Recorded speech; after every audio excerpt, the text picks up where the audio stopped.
are all welcome to this another webinar session in the Association of Future African Neurosurgeons.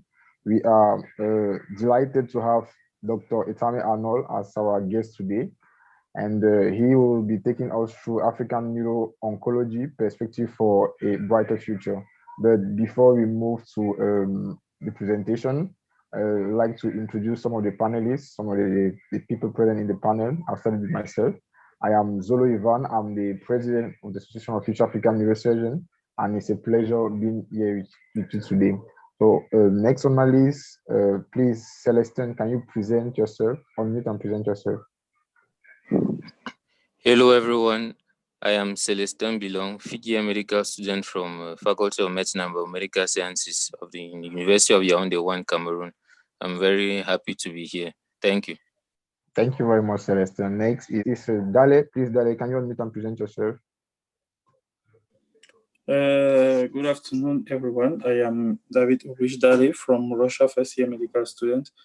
I am equally the head of communication of the Association of Future African Neurosurgeons. I'm very glad to be here this afternoon with you. Thank you.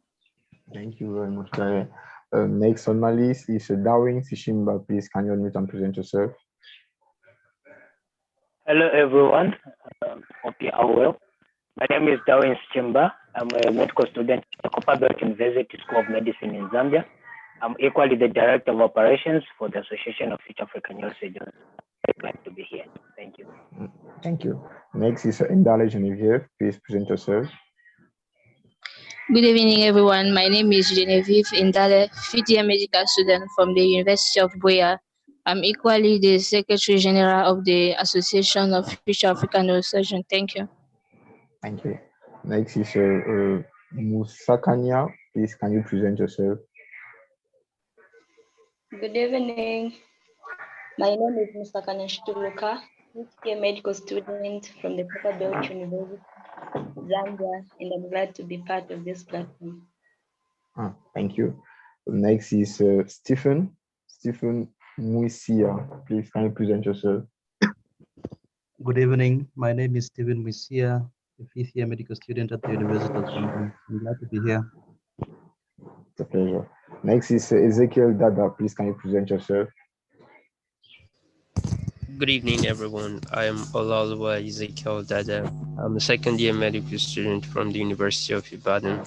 I'm a research fellow and a member of Operations Department. Glad to be here. Thanks. Thank you. Next is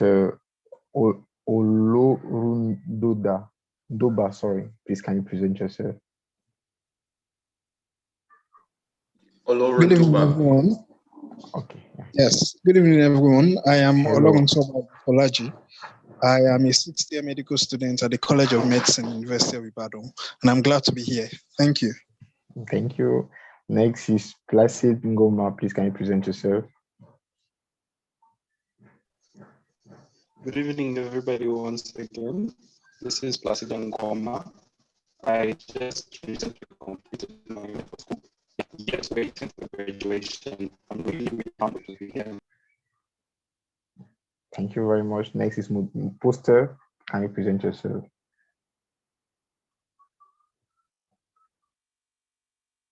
Poster Mutambo. Please, can you present yourself? Before we step out. So next is Good evening, everyone. My name is Mutambo Poster, fifth-year medical student from the Copperbelt University. From Copperbelt University, Medical School of Medicine, Zambia. Thank you. All right, next is Saktai. Please, can you present yourself? Hello, everyone. Good evening. My name is Dr. Saktai Diami. I'm a graduate from the University of Muhimbili, currently working as a medical officer at Tanzania Ports Authority. Happy to be here. It's a pleasure having you. Next is Takutsin Bejo. Please, Bejo, can you present yourself?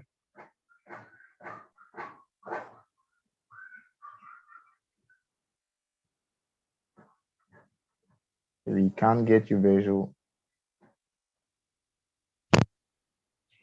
Takutsin Bejo, sixth-year medical student of the University of Buea, Cameroon, member of IFAN. I'm glad to be here. Thank you. Next is Dr. Oric. Please, Dr. Oric, can you present yourself? Hi, everyone. I'm Ulrich Sidney. I'm the founding president of the Association of Future African Neurosurgeons and research associate from 2019 2020 at the Harvard Program in Global Surgery and Social Change. Nice to have our guests today. Looking forward to the presentation. Yeah, thank you, Dr. Omri. Next is Umotoni. Please, can you present yourself? Good evening, everyone. My name is Umotoni Alice from University of Rwanda, level 3 medical student. Thank you. It's a pleasure. Next is Wapre Simi. Please, can you present yourself? Good evening, everyone. I'm Wapre, Fiji medical student from the University of Buea, Cameroon. I'm happy to be here. Thank you. All right, thank you very much. So thank you for all being there. So our guest today is Dr. Arnold ETAME. As you all know, he's a neurosurgeon in Florida in the United States. He's subspecialized in general neurosurgery, brain and spine, tumor, pituitary surgery, skull-based surgery, and he has been in practice for more than 15 years, as you know. So Dr. ETAME is focused on the management of primary and metastatic tumors of the brain, spine, and brain, spine, and peripheral nerves. He performs substantial number of surgeries in eloquent and non-eloquent regions of the brain. Dr. ETAME studied in the State University of New York and the State University of New York Medical School, where under the University of Iowa, and he earned a PhD from there, and a PhD from the University of Toronto, where his dissertation was focused on therapeutic use of nanoparticles in treating brain tumors. So, Dr. ETAME, you have the floor. Please present yourself and move on with your presentation. Thank you. Okay.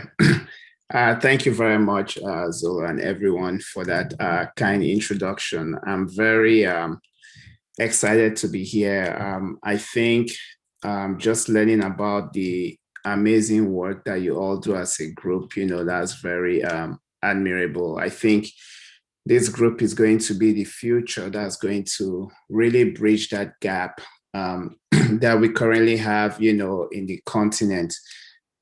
Most of us, including myself, we came out here in the West to study, and we, unfortunately, due to the circumstances, the tendency is for most of us to stay here. But I think having this unique initiative that AFAN is doing, I think is going to make a huge, huge difference, in kind of bridging the gap. So I think this is a catalyst.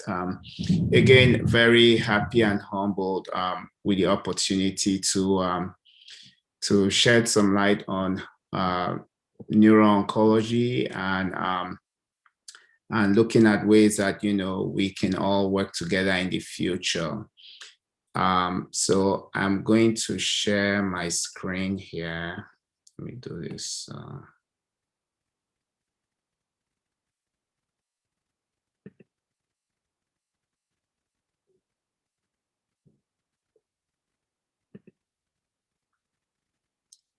Okay, let me,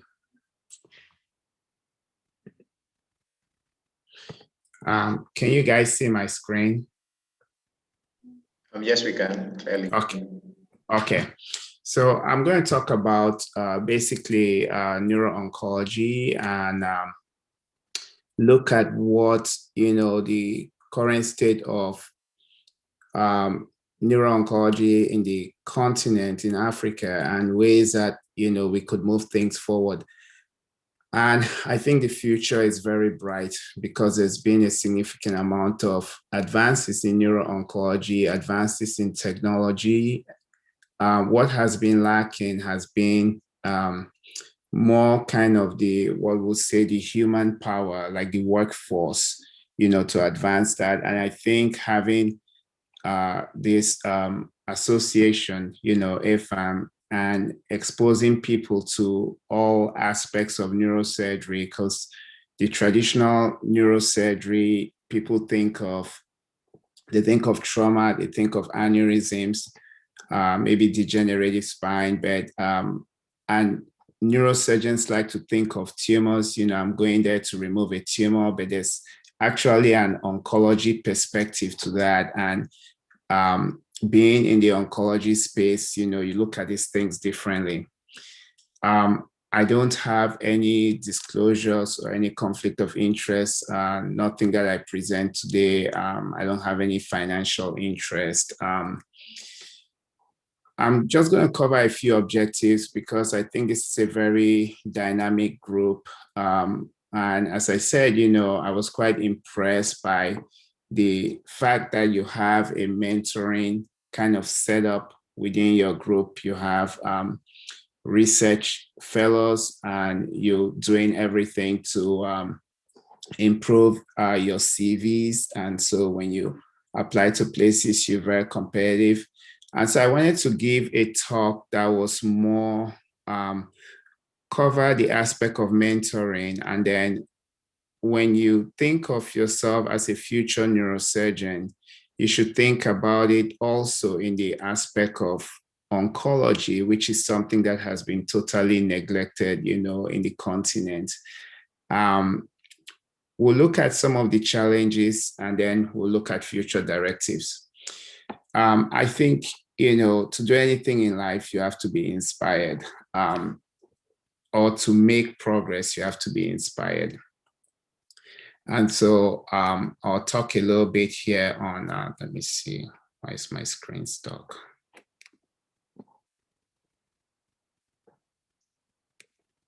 Sorry, guys, my PowerPoint doesn't want to move.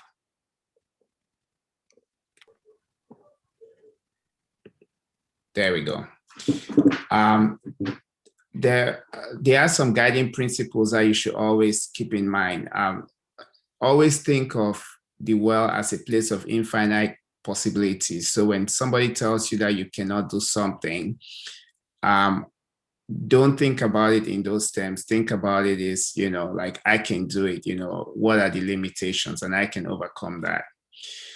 You have to really identify something that inspires you, that makes you passionate, and then try to become, aspire to become your inspiration. It could be somebody that you look up to, or it could be a disease process that you found very challenging, and you're trying to do research to sort of get a good idea as to, how can I deal with this disease? Always establish or develop mentorship, and let your mentors guide you through that process. The other thing is that never forget about those who've paved the way for you, because they've made tremendous sacrifices for you to get where you need to get to. And always try to give back, because you get more blessings, when you give back. Oh, sorry.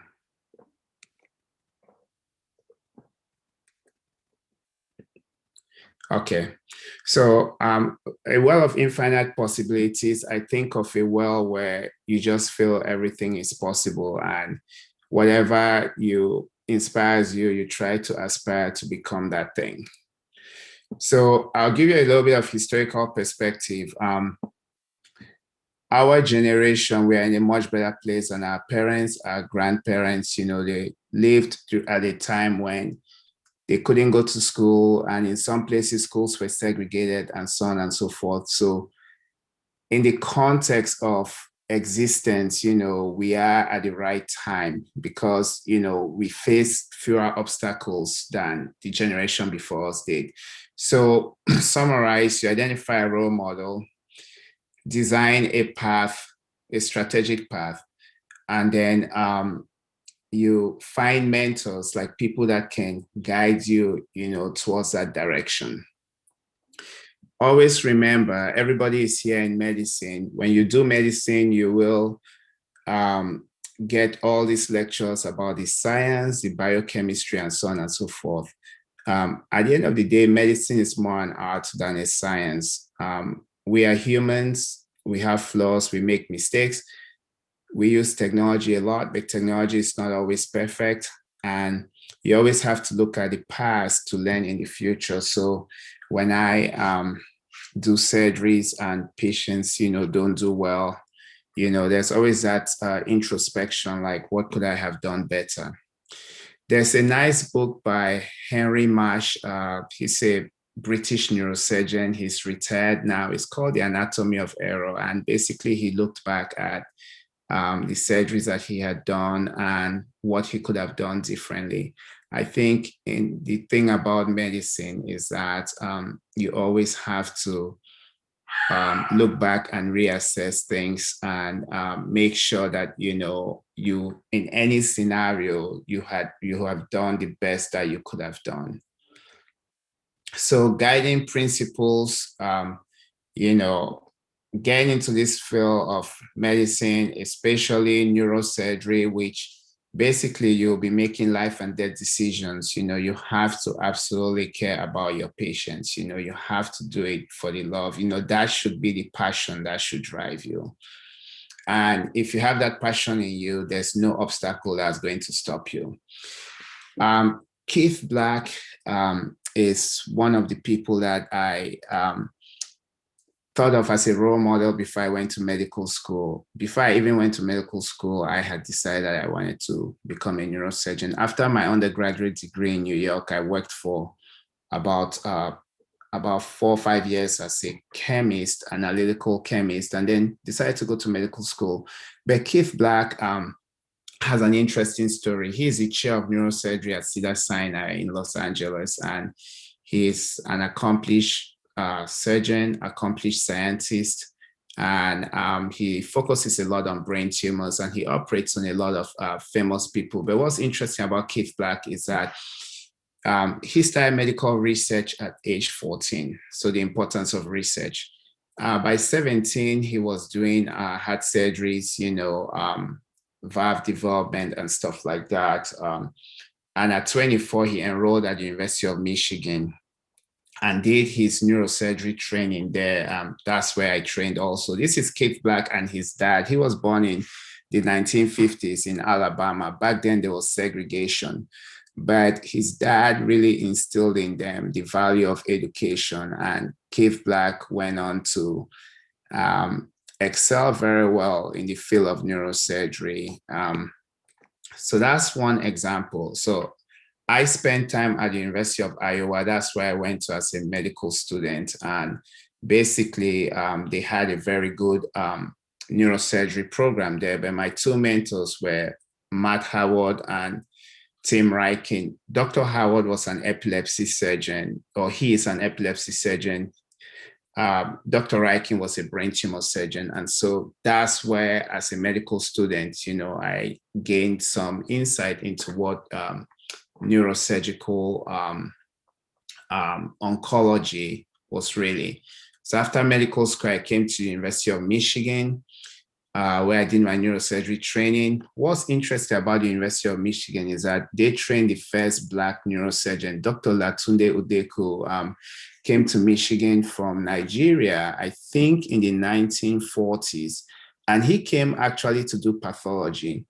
Back in those days, neurosurgeons did not really have, they didn't have MRIs and stuff like that. So the guy who was chair of neurosurgery at Michigan, Ed Kahn, basically, when he did surgeries, he would go to the pathologists, like, sometimes when patients didn't do well and they passed away, they'll do autopsy. And he was quite impressed with Dr. Udeku's neuropathology knowledge.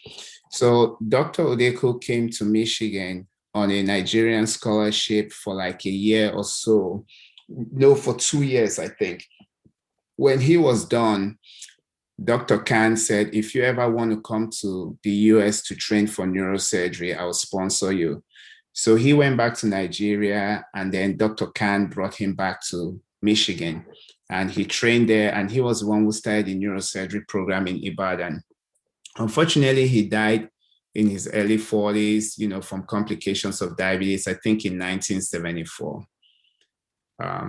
Let's see. There we go. There's Dr. Udeku with his faculty at Ibadan, where he established the program. So while I was at the University of Michigan, this is Dr. Karin Muraszko. She was my chair at the time. We had a chair, Dr. Hoff, who had passed away from, he had something that's called myelodysplastic syndrome. It's a bone marrow process, which doesn't cause you problems, except it can convert to a leukemia. And, you know, that can be very serious. And that's what happened to Dr. Hoff. But Dr. Karin Muraszko was my chair. I'll tell you a few things about Dr. Muraszko. Again, I'm giving these examples with the theme of that you all live in a world of infinite possibilities. So Dr. Muraszko was the first female neurosurgery resident accepted at Columbia University in New York. It's a very prestigious university, medical school, as well as neurosurgery program. She became the first academic chair of neurosurgery in the US and has had many leadership positions. But this is Dr. Muraszko. She was born with spinal bifida, a condition where the posterior elements of the spine are missing. And sometimes people can have exposure of the spinal cord. So her nerves were affected and she walked with crutches. There's Dr. Muraszko in 1981, graduating from Columbia University, but the next picture speaks volume. Dr. Muraszko is the little lady at the front of this picture. And if you look at that picture, it's all guys, right? So that's her residency graduation at Columbia University in 1988. So she, first of all, she was female, so she went through the program at a time when there wasn't gender equality. She also had a handicap, but went through a very grueling 7-year neurosurgery program and competed, you know, with people who did not really have handicap. And she became very successful and became a neurosurgery chair. And that's Dr. Muraszko operating. She's a pediatric neurosurgeon. That's at the University of Michigan. The guy behind her, that's Dr. Sanjay Gupta, who's medical correspondent at CNN. He also trained at the University of Michigan. So, and then I went to Toronto. Jim Rotka, a very phenomenal neurosurgeon, really a surgical leader, really guided me towards neurosurgical oncology. And I'm here at the Moffitt Cancer Center in Florida, which is a comprehensive cancer center. So let's look at the role of surgical neuro-oncology. So when you practice as a surgical neuro-oncology, you are dealing with tumors of the brain, spine, peripheral nerves. Not only are you doing that, you're doing clinical trials, which are new therapies, experimental therapies for patients. You're also doing some basic science investigation work if you're on the scientist track. So I have a lab that's funded by the NIH that we look at mechanisms of resistance in glioblastoma, which I'm going to talk to you about that particular tumor. But there are all these spectrums that you can do, and you don't necessarily have to do basic science. You could do science of your clinical trials, or you could even do outcomes-based types of studies. The most common procedure that we will do at a cancer center would be, you know, a craniotomy, or sometimes, rarely a biopsy. Most of the time, one attempts to remove tumors. We have several minimally invasive approaches, like the laser-guided approach. So here, a navigation system, a stereotactic system, which allows you to localize coordinates in the brain, will allow you then to advance this probe. So it's almost like if you are doing a brain biopsy, except that's not a biopsy needle, it's a probe where the tip has a laser fiber. So then once you're in the center of the tumor, you can hit the tumor and destroy it. This is usually ideal for tumors in areas that are very difficult to reach. And it's minimally invasive, but you know, it has limited applications. And then also you do stereotactic radiosurgery. That's Lars Leksell. Lars Leksell was a neurosurgeon from Sweden. Very, very smart guy. So if you've heard of like gamma knife radiosurgery systems, you know, they're based off Leksell, what the work that Lars. This thing is.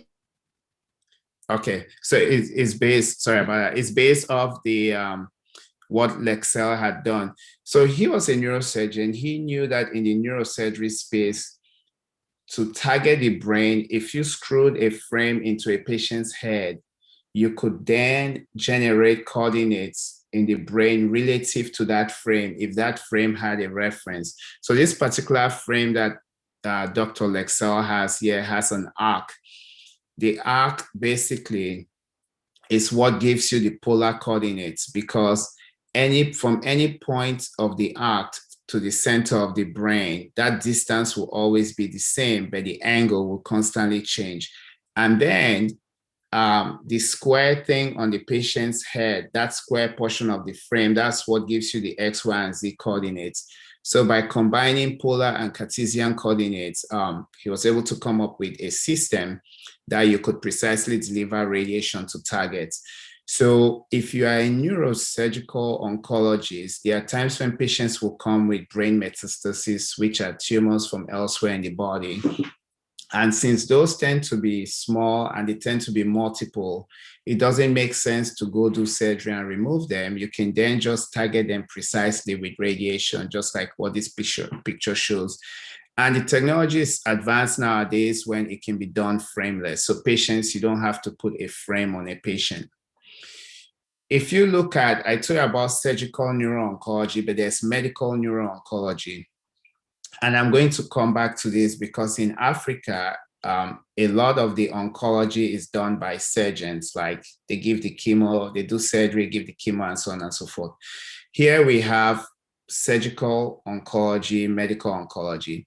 So the medical neuro-oncologists would be, they train either in internal medicine and then they do a fellowship in neuro-oncology, or they could come from neurology and do a fellowship in neuro-oncology. But the key is that they use chemotherapy to treat tumors for the most part. They also do clinical trials, and they might do basic science investigation depending on their pathway that they choose.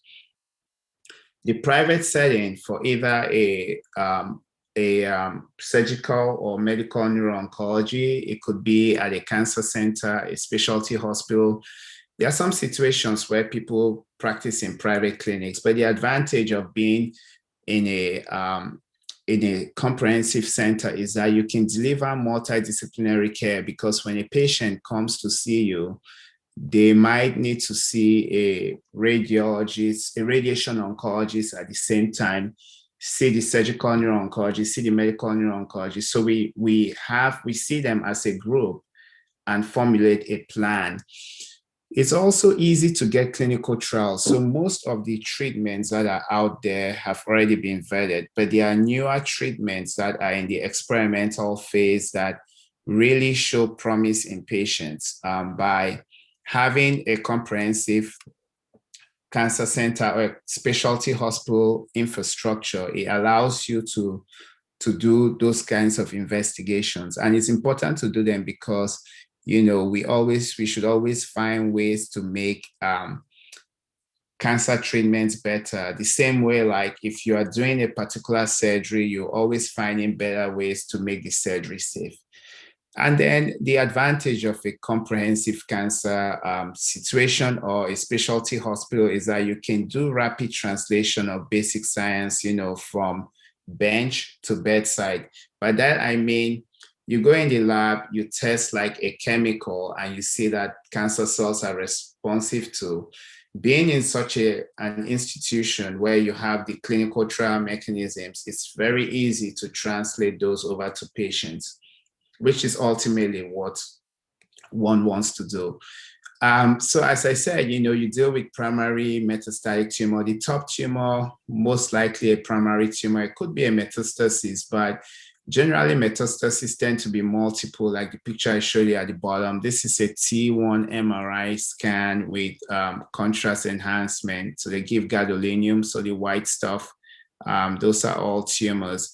And so at the bottom is a metastatic tumor, and it's clear why you want to target that with radiation, given the multiplicity of the lesions. Whereas this particular lesion at the top appears to be a primary brain tumor. There's also something called leptomeningeal carcinomatosis, which is when it mostly happens with metastatic tumors, but I've seen it with primary tumors of the brain, where the tumor is not, let me go back to this picture. So the classic thing about metastasis is that they tend to be in the gray-white matter junction, you know, like where those arrows are pointing, you know, that's the interface between gray and white matter. On the contrary, leptomeningeal disease tends to be in the subarachnoid spaces. So I know Dr. Ulrich gave a talk about the, I think it was something where he talked about the meninges of the brain, I think in one of the AFN videos, you know, about the dura, the pia, the arachnoid. The subarachnoid space is really what has cerebrospinal fluid. And when cancer cells make it to that space, that's really, really bad. You know, the survival there can be like 3 months. It's very common with breast tumors, but we see it with lung and melanoma. When I started practicing here, when I started working here at the cancer center, a lot of these patients, you know, died very quickly. The options were you did whole brain radiation, and then we would put a small catheter into the ventricle. It comes out underneath the skin and it's covered with a reservoir, but it stays under the skin. So it's almost like a chemotherapy port, and they'll deliver chemotherapy in the spinal fluid to deal with this kind of tumor because it's in the subarachnoid space where there's spinal fluid. Nowadays, though, with immunotherapy and other regimens, these patients are living like up to a year or even longer. But it's a really difficult area to treat because traditional chemotherapy cannot really make it there because it's in the subarachnoid space. And these patients get really, really sick because it's almost like having a chemical meningitis. When you have meningitis, the disease is actually in the subarachnoid space as well. It's an infection. But here, you know, you just have tumor cells irritating the subarachnoid space. So these patients deteriorate, you know, very quickly if it's not recognized. And then there are malignant brain tumors. This is on the left-hand side of the screen. That's a coronal. So looking at the patient's MRI scan, where at an area that we call the basal ganglia, which is kind of at the center of the brain, there's a very aggressive tumor, which is causing a lot of mass effect. And then the next scan here, you can see this is an axial where the top of the screen is front and the bottom of the screen is back. And you can see this lesion in the right basal ganglia. On the MRIs, things are always opposite. So when it looks like it's on the left side, it's actually on the right side. And this is a tumor that's really inoperable. It's a malignant brain tumor, a glioblastoma. It's inoperable because of the location. Because, you know, there's involvement of the thalamus and some of the deep structures. This tumor is what people call the terminator. It's the most common tumor in adults, the most common malignant brain tumor. Median survival is about 14 months. Walter Dandy, who's one of the fathers of American neurosurgery. Most people know of Harvey Cushing, but Walter Dandy was at Johns Hopkins. Over a century ago, what Dr. Dandy used to do is when patients showed up with these tumors, he would take out the tumor, but also take out as much of that hemisphere as possible out. So he was doing hemispherectomies, thinking that if you take out much of the brain, you cure the tumor. But what happened was, in this report, the patients eventually died of their tumor because it had crossed to the other side. So at autopsy, they could find tumors on the other side of the brain. This is Dr. Paul Busey, which basically practiced in the 1950s and 60s in the Midwest here in the US. Now, the first graph here, so the y-axis is talking about, the basically you have your patient survival there, percent of patients alive, and then the x-axis is the years following surgery. With glioblastoma, Busey found out that when he did just a biopsy, these patients died really quickly, as you can see by curve A. When he did extensive resection, he was able to push their survival. A good chunk of them, if you look at the 50% mark on his thing, it was pushing them up to like 8 months, as you can see. Now, when you do chemo, radiation, and Busey basically at the time did extensive surgery and radiation, which is curve number C, because chemos at the time did not cross the blood-brain barrier when he was practicing. And you can see what it did to the graph. And then what surgeons started doing is, well, let's do aggressive resection, let's add chemo, radiation. And you can see that what these graphs are showing you is that this MD Anderson graph D is actually from 2001. So over a 40-year period, the survival has not really moved. And the reason is that these tumors are very, very aggressive. So you're looking at a slide from autopsy on the left side, and you have a tumor that involves the temporal lobe laterally and is infiltrating, into the basal ganglia. So you can see, but what's interesting in this picture is that you might see those red dots that we see on the other side of the brain. Those are probably tumor cells that have crossed through the corpus callosum. The corpus callosum is the white matter bundle that you see up there that connects both hemispheres. So they're very, very aggressive. When you look at a pathology slide or histology, I have the normal brain here at the bottom. Normal brain is very boring, it's very hypocellular. You don't see much cells, so you see mostly the pink stuff there, which is cytoplasm and the substance, of the brain, not too cellular. The top left panel, now you look at that picture, is hypercellular. So the nucleus in this H&E stain, the nucleus is staining as blue. And you can see what we call mitotic figures, those nuclei that look very dark and funny looking. Those are mitotic figures. So this picture already tells you that you're dealing with a high-grade tumor, because you can see mitotic figures, it's hypercellular, more cells, and the nucleus, we say the nucleus are pleomorphic, which means that they have different forms. It's not like low round blue cells like you see with lymphoma, but you see different shapes and stuff. When you go over to the top right corner, you now start to see red areas that are blood vessels that are forming. And then you see some areas where cells are missing. So that top right picture, if you look at the bottom left corner of it, you'll see that there are cells missing in that area. That's what we call necrosis, where cells have died. And so this is very classic for a high-grade glioma, such as a glioblastoma. Now, this is looking at it from a histology standpoint. This was where pathology in neuro-oncology was many years ago. Most recently, though, with advances in DNA, genetic, and so on and so forth, a lot of this is being diagnosed by molecular diagnosis. So just from these pictures that you see on the left-hand side of the screen, if you were using this standard, you call all of them almost the same tumor. However, by using molecular diagnosis, you now have all these entities on this side, of the spectrum. And it does have an impact on prognosis.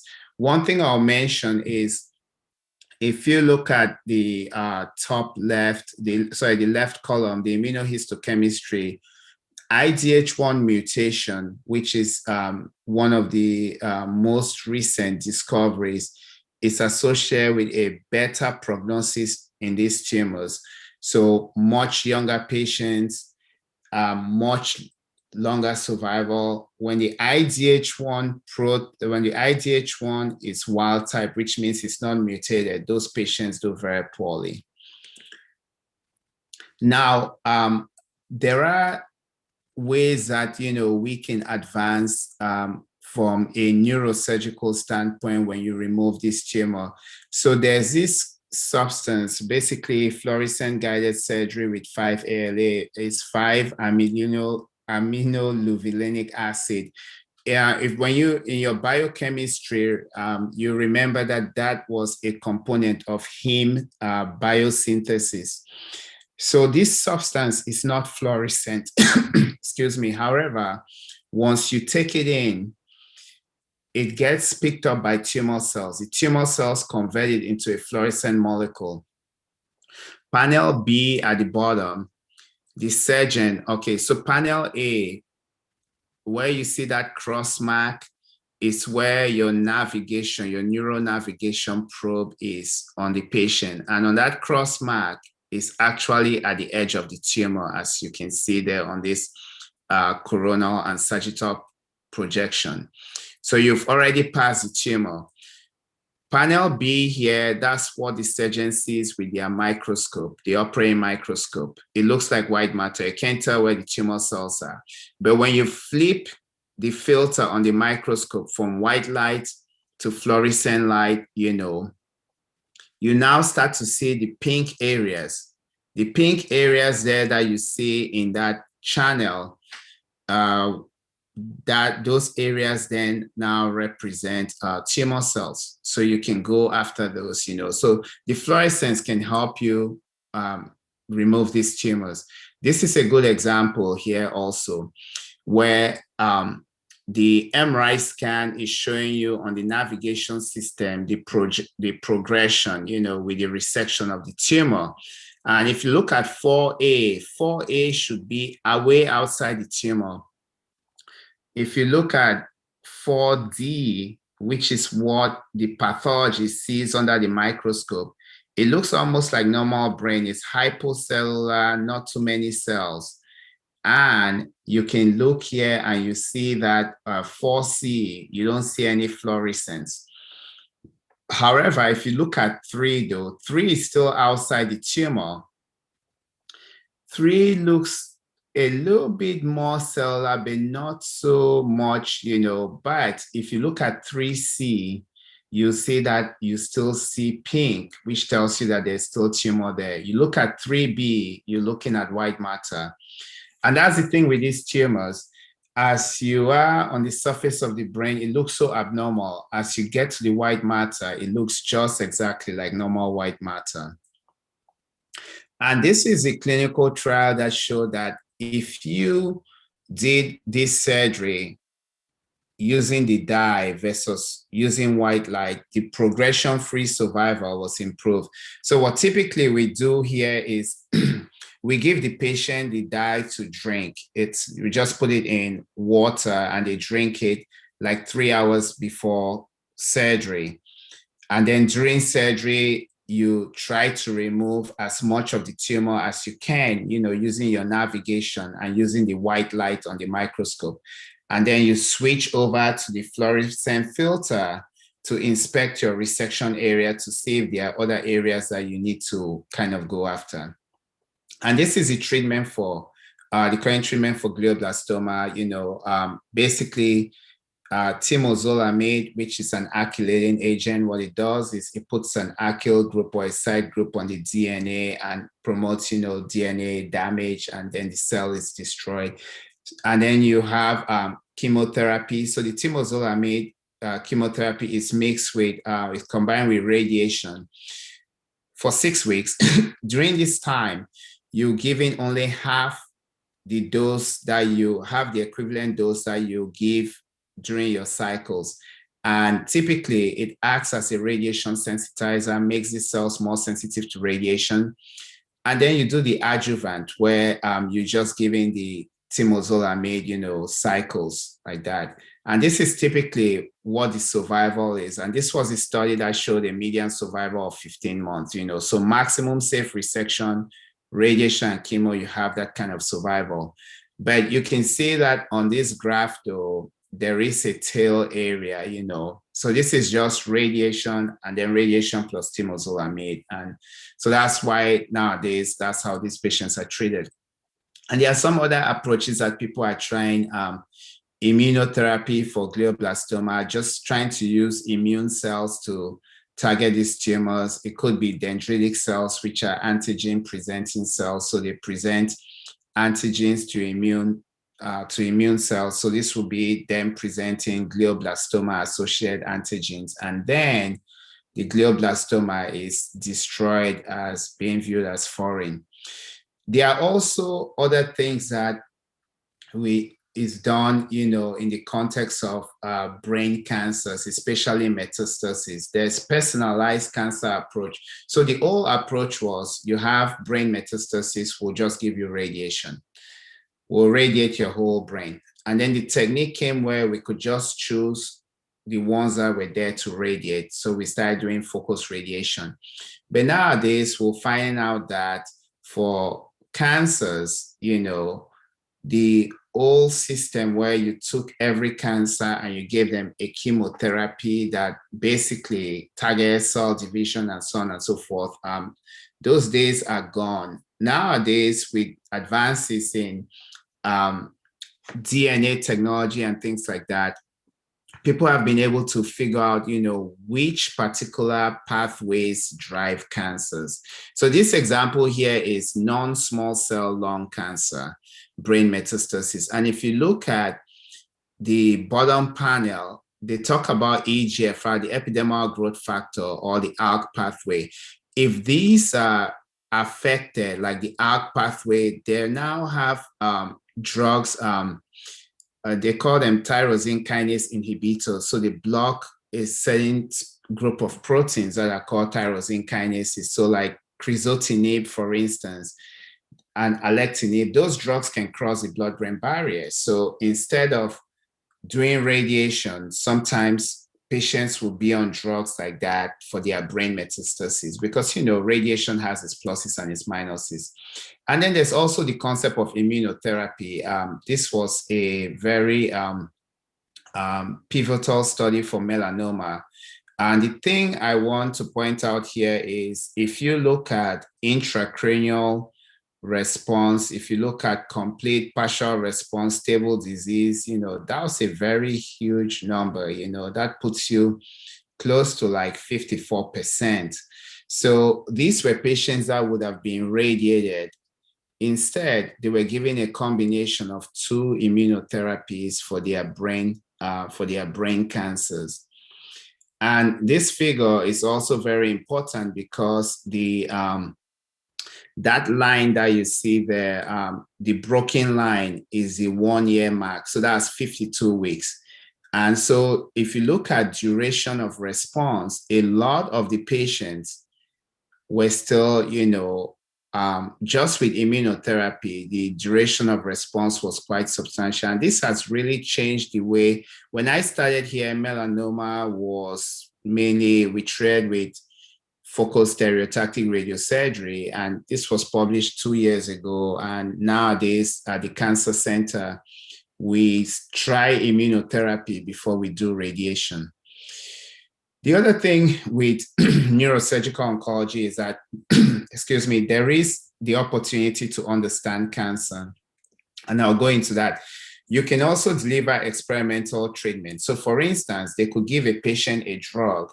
You as a neurosurgeon, you will be taking their tumor regardless, you'll be taking it out. When you take that tumor out, that tissue then can be analyzed to see, does the drug cross the blood-brain barrier? Do we see the drug in that tumor tissue? Obviously you need blood, you need CSF, and you need that tumor tissue to make the comparison. The other question is, if the drug actually makes it to the tumor, does it actually hit its target? So if it's a tumor if it's a drug that's supposed to block the expression of protein X, when you remove that tumor, are you going to see a down regulation or a decreased expression of X? Those are studies that people can do things like that in animals, but animals are not really the same like patients, So when you do those studies in low animals, you get these results, but when you come to humans, the drug might not make it to the blood-brain barrier, may not hit its target. But being a neurosurgeon, you are very important in this process because this is something that you can do. Somebody in the lab cannot do this on a patient, but you can do this. And so there are, opportunities to do things like this. And then this is just the same concept of getting tissue after drugs have been given and then looking at concentrations. You could also do experimental therapies where you deliver things into the brain. A good example has been the viruses that have been used. Many of you have heard about like the polio virus being used for glioblastoma. The herpes virus was the one that Dr. Matuza, who used to be chair at the Massachusetts General Hospital, Harvard, published back in 1995. The idea with viruses is if you inject a virus into the brain, the virus will go after tumor cells and multiply there. And when they multiply in the tumor cells, they multiply so fast that they make the tumor cells burst. So it kills the cells, and then viral particles are released, and the next cell that's standing next to it, the other tumor cell, the viruses go there. So it's kind of a bystander effect. And so neurosurgeons thought, if you give the virus, it could basically help control tumors. And so as a neurosurgical oncologist, such therapies, you'll be very important in delivering those therapies. So now that I've given you guys an overview of the possibilities in neurosurgical oncology and why the neurosurgeon is very central in this process, let's take a step now and look at Africa, because that's the most, that's the most important. And how can we as a group translate, these over to our people who need this, the most. So if you look at cancer cases just globally around the world, I was looking at this data. It's quite interesting. There's a substantial amount of cancer cases in Africa. When I added up the numbers, we're close to like 1 million. And I don't think these numbers are accurate because Africa does not really have a registry. So I think the places that can report, this is probably coming from hospital registries. I think this is probably underreported. And you can see that there's a significant amount of burden of cancer, in Africa in terms of the new cases as well as the mortality. Now, if we look at the most common types of cancers that are seen in Africa, it looks like prostate is a very common cancer amongst males, and breast is common amongst females. The one thing, though, that I will point out is that, again, these numbers, one has to take them with a grain of salt because, again, there are no registries, and also sometimes, the diagnosis a patient might have a cancer and die from a complication related to that cancer, but it might not be attributed to that cancer because the diagnosis is not there. But what struck me was the thing of breast tumors being very common in Africa. And we know that triple negative breast cancer, which is the most aggressive form of breast cancer, is extremely common in Blacks, especially, and also Hispanics here in the States. And I think it will be the same thing back home. Interestingly, the most common metastases to the brain are breast, lung, and melanoma. And so with this incident or this with breast being very common in Africa, I wouldn't be surprised that brain metastasis from breast, is probably high there. And the leptomeningeal carcinomatosis picture that I showed you before, which is basically cancer cells in the subarachnoid space, that is extremely, extremely common with breast cancer and extremely common with triple negative breast cancer. Now, so if we look at cancer in Africa, I think I was reading a lot of it presents at a much advanced stage. And part of the reason is that patients, might go somewhere else and, they might, most of the time they might have like a lesion on them and there might be a stigma, they might not seek medical care and so on and so forth. So by the time they seek medical care, it's too late. There are challenges with the infrastructure, which you all probably know way better than me. And then there are workforce challenges, we need to train people to fill those roles. And then how easy it is to get chemotherapy, that could be challenges. I show you all the stuff that we have available here, could those be available to patients, The other thing that I realized also was that cancer in most countries, cancer was not a top priority. And that's not necessarily on purpose. It's just that a lot of the healthcare efforts, some are directed towards prevention, but also there is, a lot of effort was geared towards, HIV and, those things. And so cancer hasn't really had a top priority. Interestingly, and that's why IFAN, is very important because surgeons, it turns out that surgeons are central to cancer care in Sub-Saharan Africa.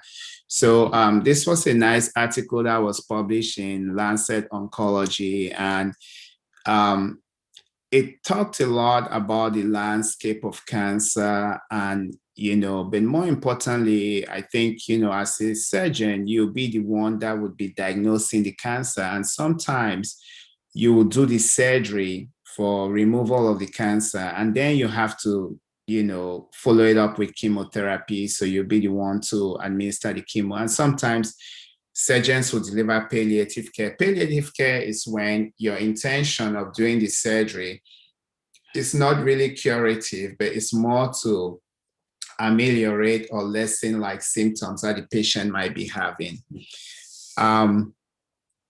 So if we look at the drugs that are traditionally used to treat cancer in Sub-Saharan African, I had a list of agents here. A lot of these chemotherapies have been around for a very, very long time, and but not, these are still very old agents, and they are non-targeted in the sense that they are targeting the general mechanisms of cancer and not necessarily the specific mechanisms. Like I showed you the lung cancer drugs that, target certain pathways in lung cancer. What I also found interesting was that the American Cancer Society has these registries, and there was not a registry that I could find, from the continent, but it keeps these registries of cancer. Then also radiotherapy, as we said, if in oncology, especially in neuro-oncology, even primary brain tumors like glioblastoma, you want to treat them with radiation, as well as secondary brain tumors or metastatic tumors, and leptomeningeal carcinomatosis. If you look at radiotherapy machines per 1 million people, this was data from 2017 from the International Atomic Energy Agency. You'll see that in Africa, most countries have either no machines or less than 1 machine per 1 million people. And so there's a huge, that's a huge challenge when it comes to treating, metastatic disease. How about, that was just cancer, how about brain cancer? as I said, there are no registries, no national registries, but there are hospital-based registries, and a lot of these were developed, I think, in Nigeria.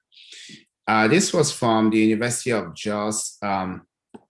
When they looked at their registry, brain tumors were actually the third most common tumors that they found there. They actually found them ahead of breast and lung cancer, which is interesting to believe. I think, again, what this would tell me is that probably, some cases are being missed, but the brain tumors had a higher incidence. And in terms of the relative frequency, they saw metastatic tumors were more common, which would make sense. Now, these were diagnosed based on CT scan and skull X-rays. So if somebody has a low-grade glioma, which doesn't enhance with contrast, you might not even see it on a skull X-ray. You might not even see it on a CT scan. And then there was this other study, from Nigeria that looked at registries, 11 registries. So they combined registries from a 2-year span, and there were over 6,500 cancer cases.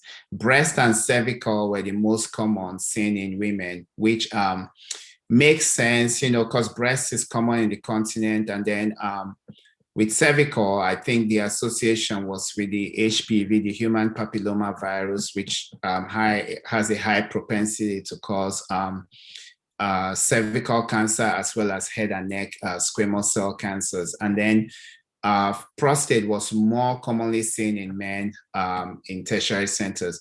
Brain tumor was not captured. I mean, over 6,500 cases, brain tumors were not captured in any of these registries. So brain tumors are actually being missed.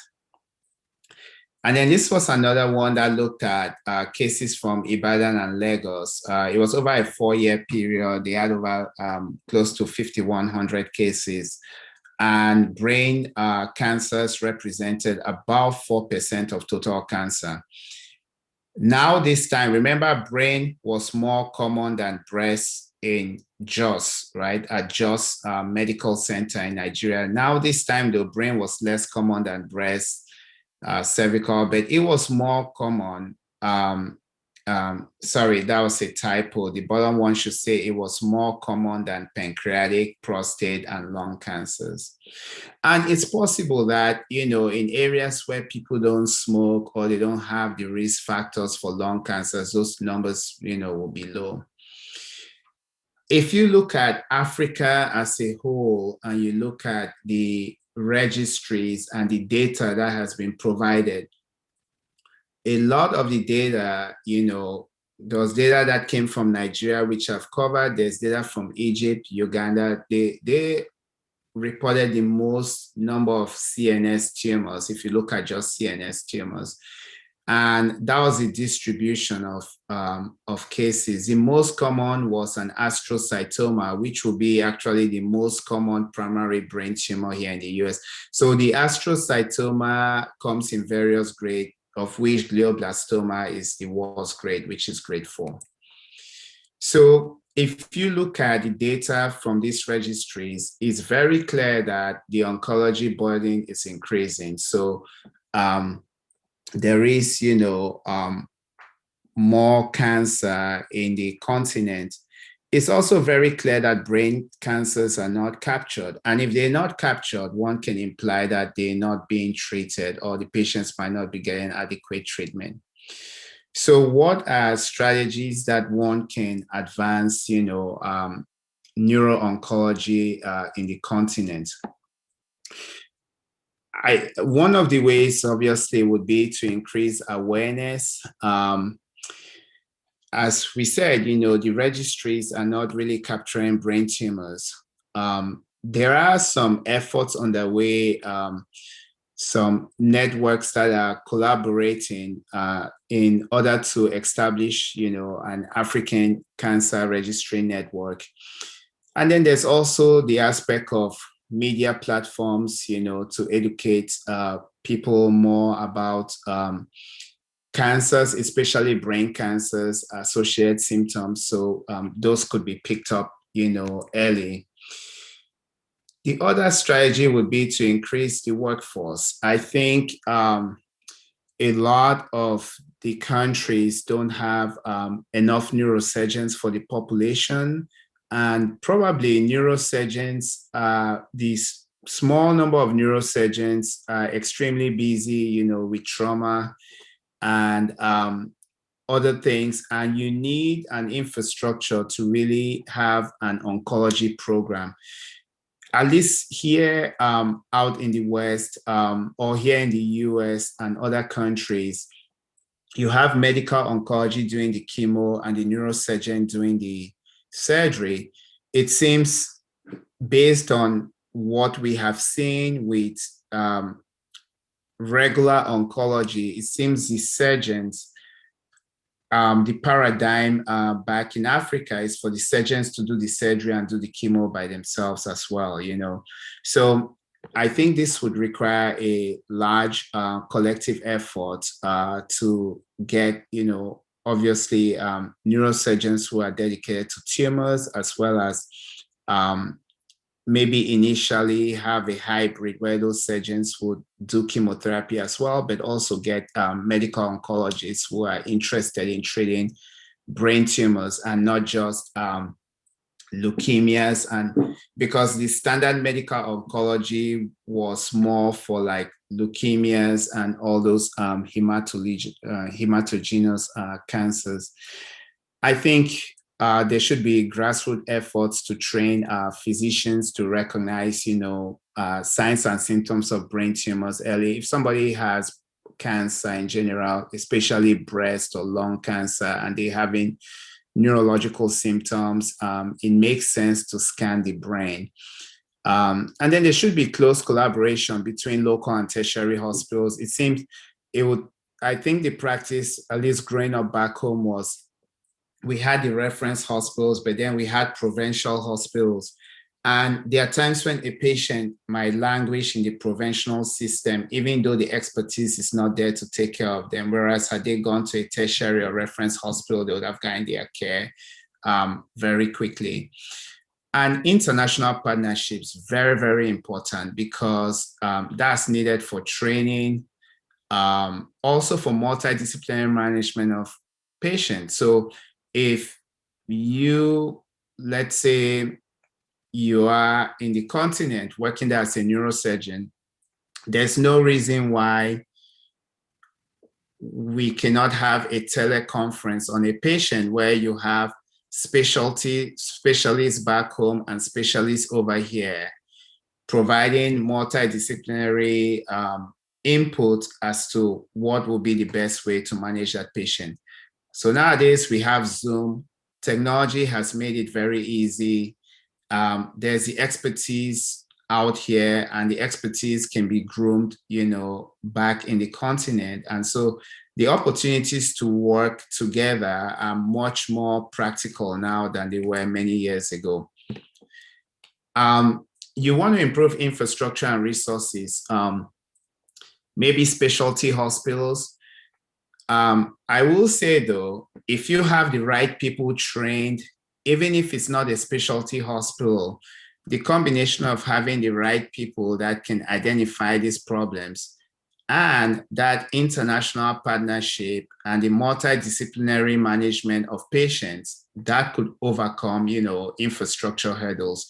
I think the biggest thing is really, because you could have the infrastructure, but if you don't have the right people that are trained for it, it's not going to work. And I think that's where this whole AFAM, initiative can be a huge catalyst to that process. You need to increase access to imaging modalities, MRIs and CTs, because these things are usually diagnosed by imaging. I would say that for a start, maybe CT scans, because MRIs are expensive. And, you can see metastatic disease on CT scans. And then the availability of oncology drugs. That's where the international partnership makes a difference, because a lot of these pharmaceutical companies have programs where they provide drugs for cancer patients, in other countries, and it's done. They provide it for free, but there has to be a mechanism. There could be non-governmental organizations that, in good faith, very, very important, in good faith, can partner, with hospitals and such entities over here. So like at my cancer center, we deal a lot with the pharmaceutical companies because they supply us with drugs to do clinical trials. Those same companies have programs that they can provide drugs to patients who cannot afford, like in other countries. I think a lot of those folks will be, I think a lot of those companies will be willing to help, in efforts like this. And then you have foundations, they have the Bill Gates Foundation and other foundations that would support, such a cause, As I said, you need strong collaboration. You need international collaboration. You have telehealth, telemedicine, Zoom. And then we shouldn't forget brain tumor organizations and foundations. Like I know I was reading in Zimbabwe, they have a brain tumor foundation.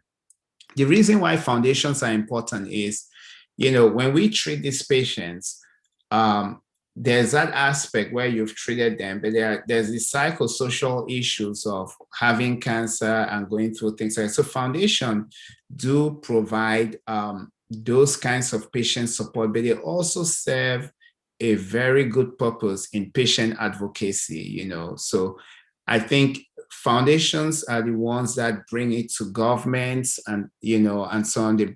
They basically are the ones that champion the cause, like with governments and other organizations. Research and funding is very important, to do research because that's how we expand our knowledge. And there are times when certain research are practical and then some are not practical. So doing a lab-based research, might be tricky, but that might not necessarily be the priority in this case. The priority might be, looking at prevention, looking at compliance, to treatment. Those are things that would significantly move the pendulum, compared to experiments, say, in the lab. And those things are practical. You need to assess, outcomes. When you treat patients, you need to ask the question, are we doing a better job or how can we do things better? So I borrowed this from Adewole et al. From 2014. This was their framework more for, I think it was for cancer research, but I think it can be adopted, if one were looking at neuro-oncology. So it basically encompasses, the key things, there's research on one end, there's education. We're constantly evaluating what we're doing, we're monitoring, and there's mentoring, so all this put into place, So I think that with that being said, I think the future is bright. There have been some initiatives. So there was the Sub-Saharan African Neuro Oncology Collaborative. It was an event that took place in London. I think it was in 2017. It was basically, no, it was 2018. It was basically sponsored by the Society of Neuro Oncology, which is a big neuro-oncology organization here in the US, as well as the European. And then there's the International Brain Tumor Alliance. But the whole idea was focused on Sub-Saharan Africa, And so there is a strong focus. I think it's very clear that neuro-oncology burden is high in Sub-Saharan African and it needs to be addressed.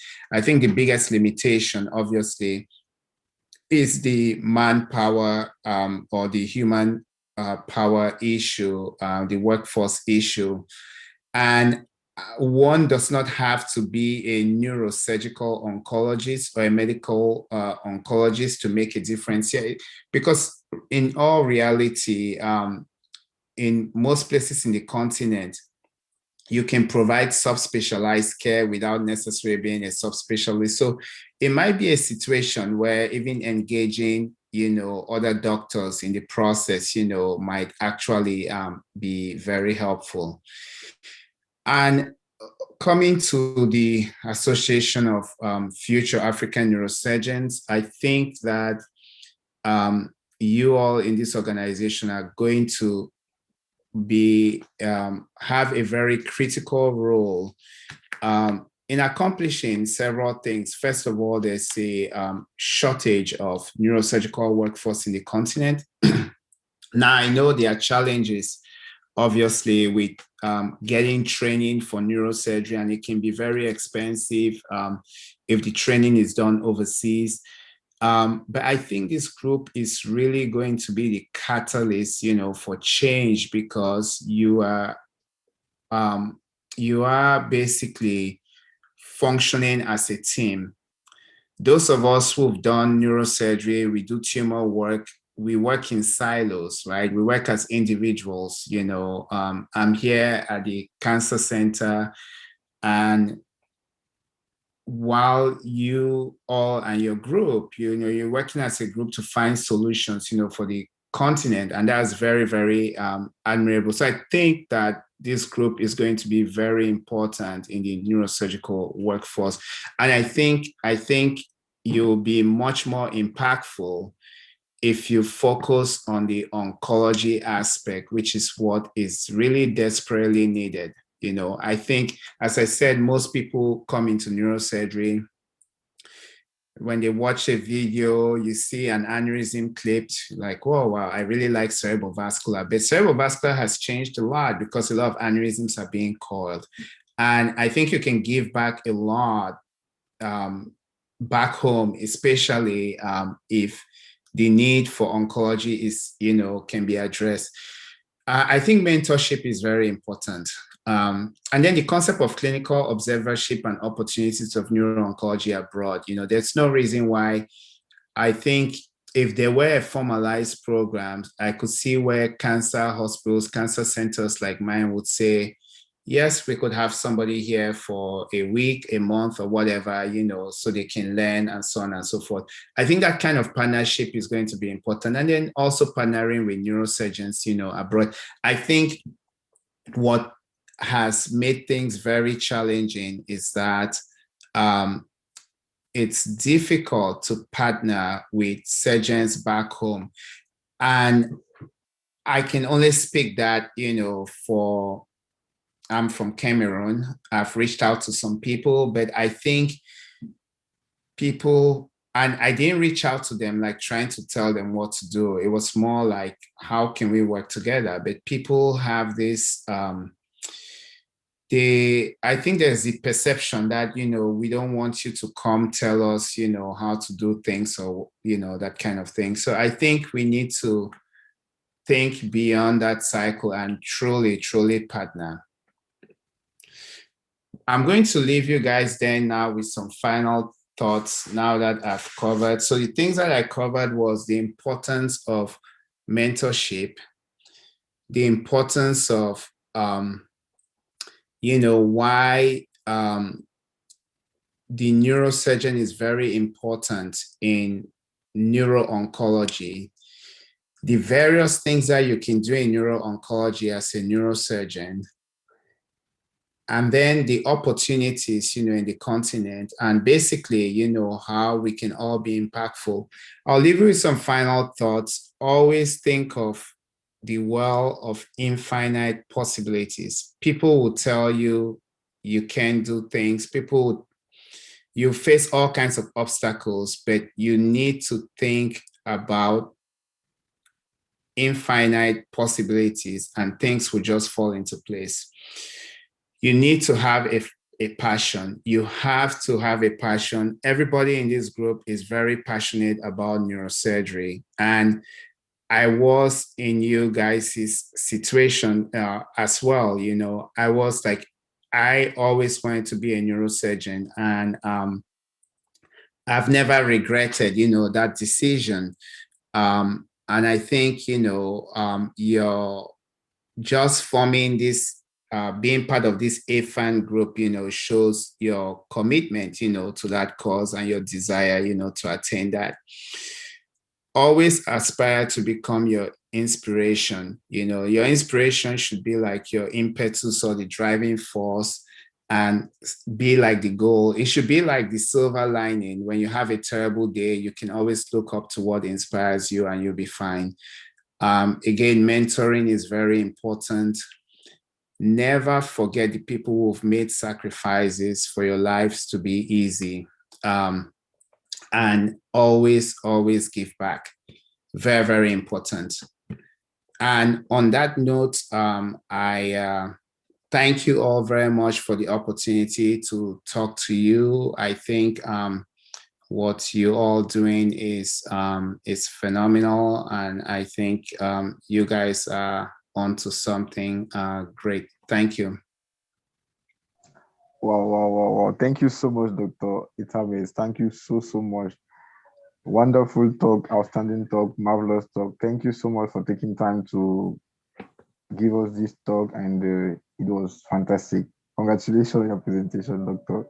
Thank you. It was my pleasure. My pleasure. Yeah, literally, the talk was so fantastic that all the questions I came up with, all the questions I prepared to ask, all of them have been answered. Moving from how to motivate oneself, how to look for mentors in the course of your training, how do you think about the future, how do you prepare for the future. Everything has been answered personally, so my questions, all of them have been answered. Now I'm going to have a look at the chat. Some people ask some few questions inside. Sure. Yeah, literally what I can see from the chat is that everybody is amazed. Like, the talk was so well delivered, and everybody is so happy. So the first question we have is from Bejo, who says, the fact that chemo and radiation have significant side effects, how do we manage that? How do we go about that? Sure. So so if let's take the example of a malignant brain tumor like a glioblastoma. The chemotherapy there would be temozolomide. It's a pill that you take by mouth, and typically, let me do this. So typically, temozolomide, the side effects are usually bone marrow suppression. So the platelet counts will drop, the white blood cell will drop. So when you put somebody on temozolomide, you have to check their blood count, like every 2 to 3 weeks. And so in a situation like that, that's what you do. When the blood count starts to drop, you hold the chemotherapy. So you stop it and then wait for the blood count to recover and then continue. With respect to radiation, radiation is very interesting. The side effects of radiation are usually delayed. So you wouldn't have the side effect immediately. So I'll give you an example. Let's say you have whole brain radiation, for instance.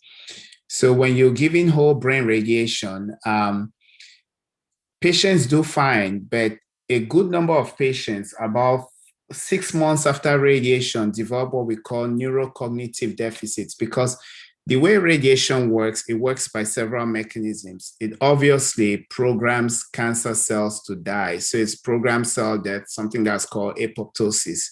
The second mechanism is that radiation causes fibrosis, or basically causes the walls of the blood vessels, to have inflammation, and then blood vessels will shut down. That's why like women who have left breast cancer on the left side, if they've had a lot of radiation to their chest, or somebody who has lymphoma in the chest area, some of those folks, if they've had radiation, like 10 years down the road, their coronary arteries, the arteries in their heart start to clog, because the radiation causes inflammation. So when you give radiation, it's going to affect blood supply in the white matter, but it's not going to happen immediately. So the radiation side effects are usually very tricky because they don't happen immediately, they happen later. And those are usually related to dose, the dose of radiation given, and they related to location also, and how much of the brain you're covering with your radiation. So to answer your question, when you place somebody on a chemotherapy, most chemotherapies have known side effects which were established during the clinical trial development of the drug, as well as there's something called post-market reporting. So when a pharmaceutical company develops a drug, they do clinical trials and they find out what the side effects are. Once the FDA approves that drug, they encourage doctors to report to the FDA additional symptoms. So for most chemo, the side effects are known. And if a patient comes with a side effect, it could either require you to stop the drug or to, usually you stop the drug and you deal with their symptoms and then you continue the drug, yeah. All right, thank you so much, doctor. Thank you so much for the explanation. The next question Bejo has is also the fact that Dr. Dandy did surgery for tumors identified on image, whereas some tumors not seen on imaging kill patients. How will you direct radiation on tumors you can't appreciate? I think, sure. Yeah, okay. Yeah, so that's a very good question. And that was for glioblastoma. So his whole idea was, well, if somebody comes with a glioblastoma of the temporal lobe or the frontal lobe, he'll remove the tumor, but remove most of the frontal lobe, because the whole idea with glioblastoma was that you have the main tumor and then you have tumor cells outside the confines of the main tumor. So if you remove everything, you solve the problem. But nowadays, we know that wouldn't solve the problem. We also know that there are tumor cells all over the brain. Our strategy should be not necessarily to kill the tumor cells that are in the brain that are quiet, but to keep them as quiet for a long time as possible. Because at the end of the day, I don't think we can solve that problem with surgery. We cannot solve it with radiation. We cannot solve it with chemo. Like, we can't kill those cells, They're just very resistant to treatment. So what typically you do is you remove the tumor, which you see on the MRI. Where the tumor used to be, that brain around it has some degree of swelling, what we call edema, which on a particular MRI scan called the flare, it will show you the edema area. So when you treat glioblastoma with radiation, you're treating the area that was removed. You're also treating the flare area, which was around the area that was removed, and you add a 1 centimeter margin. So people add a margin, and with all of that done, the tumor still comes back close to where you did your surgery. What that implies is that there were tumor cells there at a different stage, and with treatment, they underwent evolution and became more active tumor. And so modern strategies are designed towards slowing that evolution process. What it will do is it will prolong survival, but it wouldn't cure the disease. The patient will eventually die from the disease, but it will prolong survival. All right, thank you so much for the answer, Dr. ETAME. Dr. welcome. Nuru, yes, Dr. Nuru wanted to say something. Dr. Sure. Nuru, you have the floor. Thank you very much, Zolo. I'm very blessed to be here this evening, and thank you very much, Dr. ETAME. Thank you. To share with us your experience. We learned a lot, and it was impressive for us. And I just want to thank you very much for all you present to us this evening. Thank you very much, everyone. Thank you, and nice to meet you. All right, nice to meet thank you very much. Yeah, thank you very much. All right, Dr. Yuk also had a question. He said, could you please give insight on how to get funding for research concerning brain cancer? For instance, if someone is willing to work on the prognosis and survival of our patient operated for glioma, how do we get about it? Thank you. Yeah, sure. That's a very good question. So there are several angles to it. The funding, really, you can get funding from foundations. So there are cancer foundations that fund cancer-related projects. Now, some of those foundations, like, for instance, the American Brain Tumor Foundation will mostly fund projects here in the US. But as I mentioned, there's the International Brain Tumor Foundation, which was involved in that 2018 London meeting to figure out ways to advance neuro-oncology education and training and stuff, in Sub-Saharan Africa. So an organization like that will be one that could be leveraged to support such a research. The other option is, so I'll give you a story. I have a friend here at the Cancer Center. He's one of the radiation oncologists. He's also a physician scientist. He is interested in looking at, his research focuses on health disparities. Health disparities is a big area of research here in the US that's funded. It's basically looking at how, it's looking at, it could look at processes, it could look at disease, but looking at ways that people from underprivileged backgrounds, so Blacks and other minorities, why are they getting sick more, or are they getting an inferior care? So that's what health disparity research looks at. It also looks at diseases that disproportionately affects those population. So my friend Kash J. Yamoa, he is interested in prostate cancer. He was. So the thing about prostate cancer is that prostate cancer affects Blacks here. And it's much more aggressive in Blacks than it is in Caucasians. And so Kash J was, is there a genetic difference between whites with prostate versus Blacks with prostate? So he goes to our cancer center data set, but most of the patients there are Caucasians, right?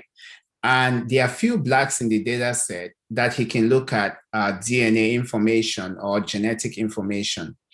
The other thing is that the African Americans here, a good representation of the role of prostate cancer in Blacks will be Africa. So then he connected with a hospital that he knew in Ghana.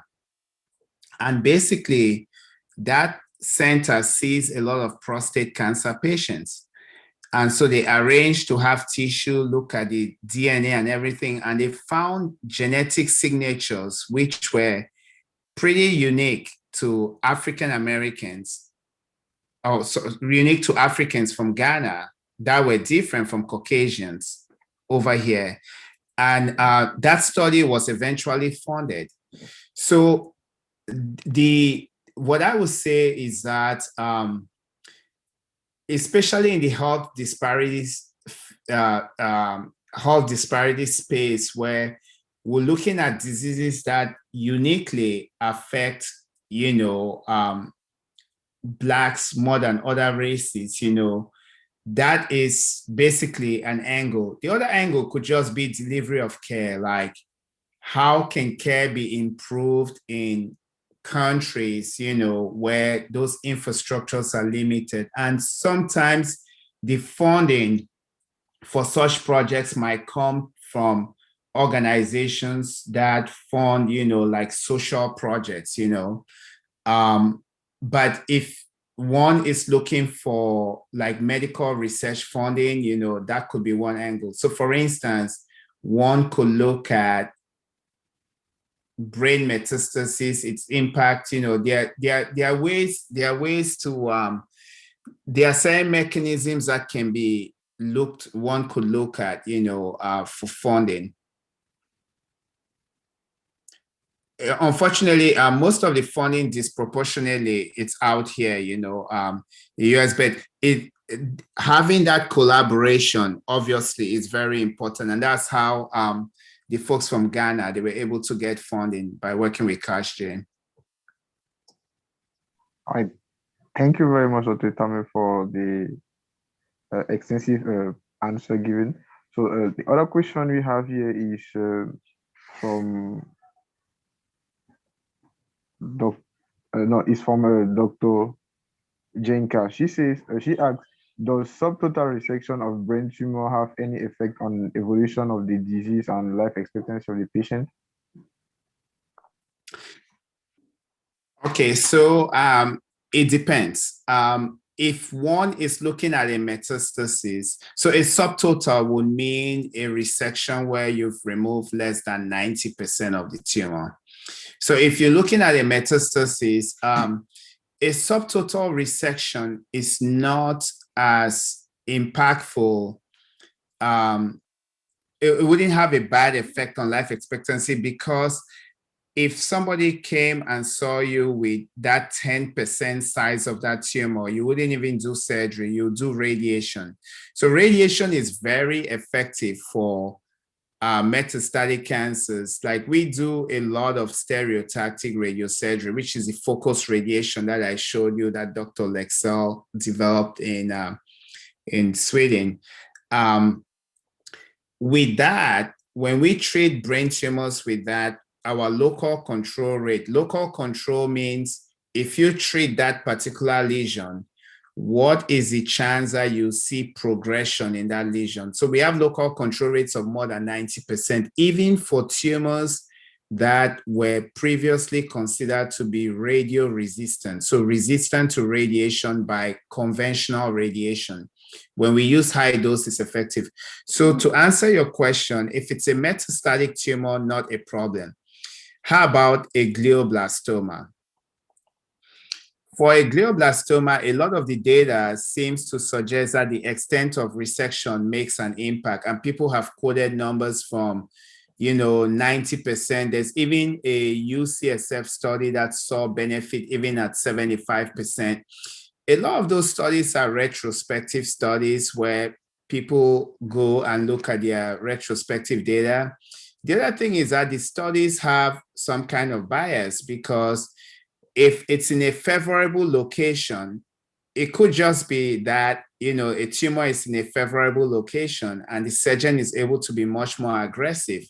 Whereas if you have a tumor in the posterior or aspect of the temporal lobe or the parietal, you start to get close to critical function, like movements, language, and so on and so forth. The other thing to keep in mind is that at the end of the day, what drives glioblastoma is not really how much of it you live in there, right? It's really the biology of what you live in there. These tumors are very heterogeneous, which means that within a tumor, you have multiple subpopulations that are very, very different in their response to therapy. So if somebody has a high-grade tumor, which is predominantly, so that IDH1 mutation that I talked to you about is associated with a type of GBM that's called a proneural GBM. And then there's the mesenchymal, which is much more aggressive. There's a lot of data that tumors can have mixtures of both. If you have a tumor that's mainly proneural, even if you left 15% behind, the patient will do very well. If it's mesenchymal, even if you leave 5% behind, it's going to come back and negatively impact the patient, But yes, a subtotal resection limits your benefit, but nobody really knows the exact percentage. And lastly, primary brain tumors are actually tumors within active brain tissue. And there's very good data that if patients develop deficits from surgery, be it movement-related deficits, so like hemiparesis, or language-related deficits, those patients do very poorly. Their 2-year survival is very, very poor. You know, it's almost like 0% compared to 20-something% of patients who basically had no deficit. So it's always important to push the extent of resection, how much you can remove, but you want to balance that with the eloquence or how important that area is and how functionally you can affect that patient. Thank you very much, Dr. Etame. Welcome. I'll give the floor to Dr. Ulrich, who has a question from Dr. Titino. And Dr. Nuru has something to say. He raised his hand. Go on, Dr. Nuru. Thank you very much, Solo, to give me an opportunity to talk. I just want to add that about the subtotal resection. It is also depend about the Karnofsky of the patient before surgery, because sometimes we may also, like you say, Dr. Etame, we may also balance the risk and the benefits of our procedure. And like you say, in glioblastoma, we know that even if you have extend our resection, what might be the after the quality of life of our patient, because we know that the survival many times maybe will not exceed 1 year to 18 months. And also, like we can say, it depends on the type of histology. Like when we have in a case like low-grade glioma, I think that nowadays it is mandatory to do our best to have a high instant resection of those type of tumor. And also in metastasis, it is best. It is better also if we can have a total resection for those could be achieved. Indeed, it is also best because extent of resection, the type of histology, the Karnofsky status, all those factors have an impact on the prognosis and the evolution of the disease. Thank you.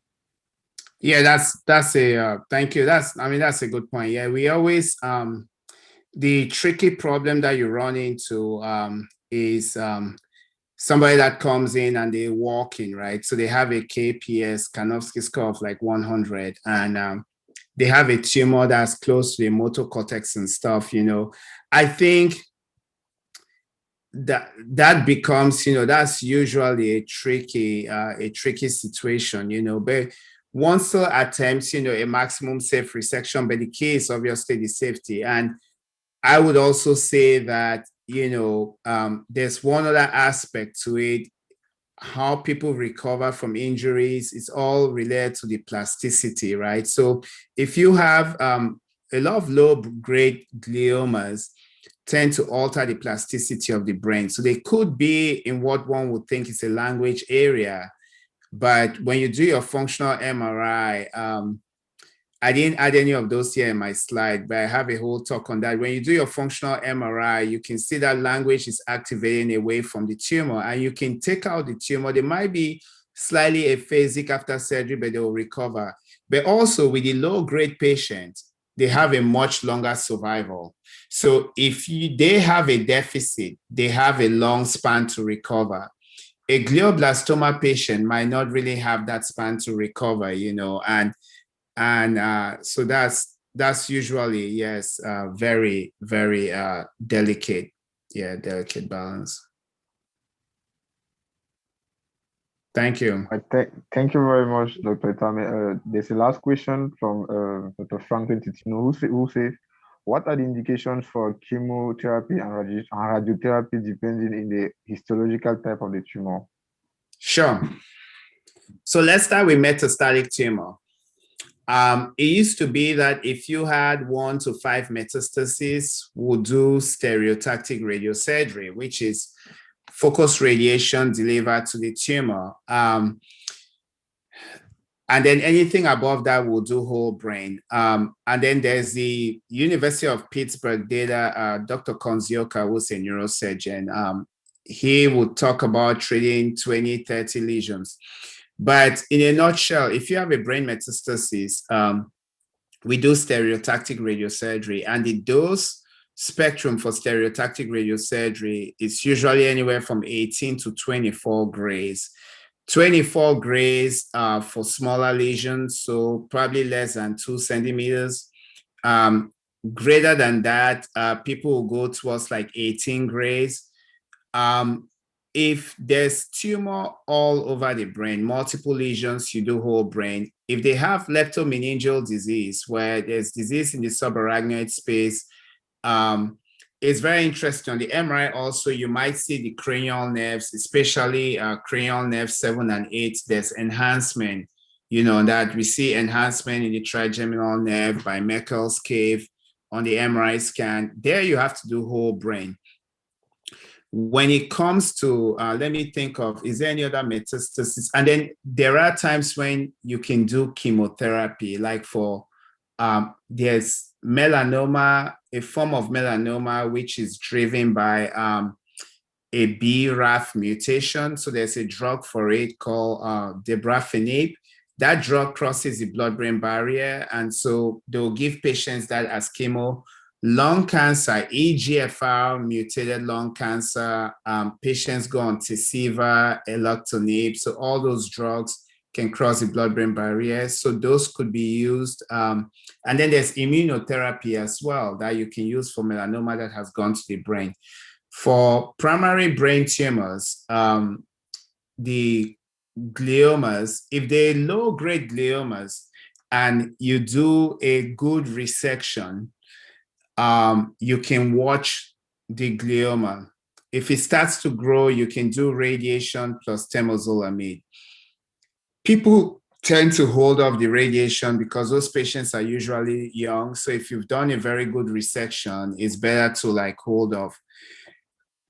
If you deal with a high-grade glioma, they'll get that regimen that I showed you, where it's temozolomide plus radiation for 6 weeks.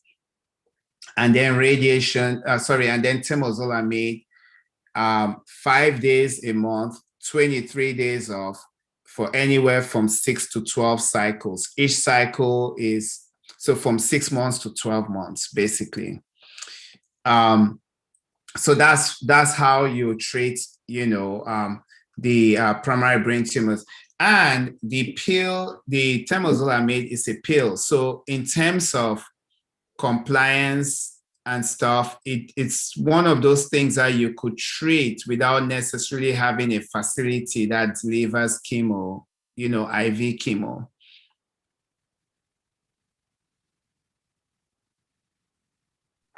Hi, thank you so much for the answers, Dr. Itame. You're welcome. I'll invite Dr. Ori to say something, then I'm going to conclude. Thank you. Thank you. Thank you so much, Zolo. So first of all, thank you for organizing this, reaching out to Dr. Itame and getting this, bringing this together. Obviously, thank you to Chidebere for designing the poster. And Dr. Itame, this is really a lot for us. Like, really thank you because you've taken the time out of your busy schedule to reach out to share with us your passion. I'm sure that after today, there will be many more neuro-oncologists, not just people interested, I don't know, in vascular or other subspecialties of neurosurgery. We really appreciate, it was clear that you took the time to really come up with a detailed presentation. You took the time to respond to the questions.